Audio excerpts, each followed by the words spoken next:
Dobrý den, tak já už jsem ahoj, já už jsem zpátky. Je to ta samá doba, co zase natáčím a tuhle písničku jsem natočil, tuhle písničku teď zaspívám pro vás. Jmenuje se Nádherná holka. Tak poslouchejte.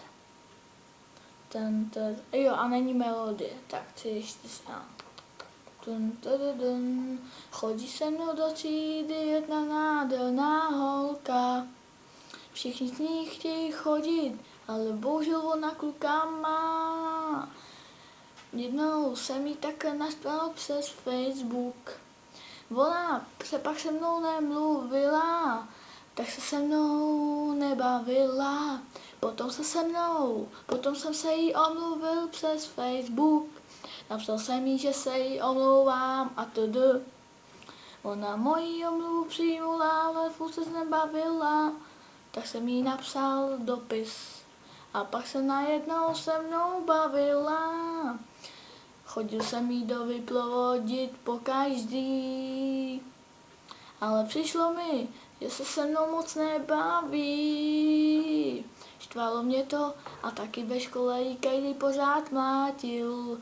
Mě to tak štvalo, tak ten co jí mlátili, tak jsem jim napsal, jak jí nechaj bejt. Ona se pak divila, že plačí nemlátěj. Tak jsem jí řekl, že jsem jim napsal, ať tě nemlátěj, nebo že jim jednu vlazím.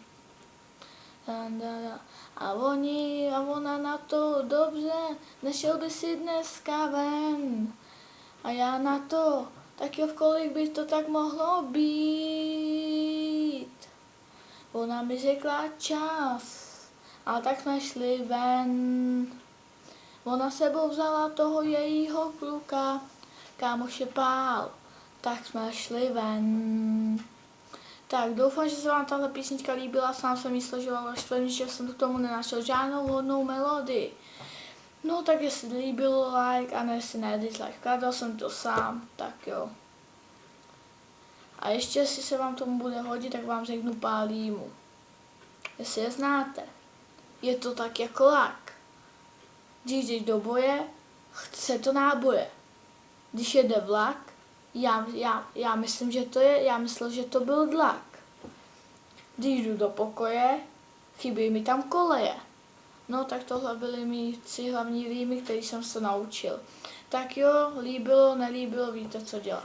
Tak jo. Ahoj lidi.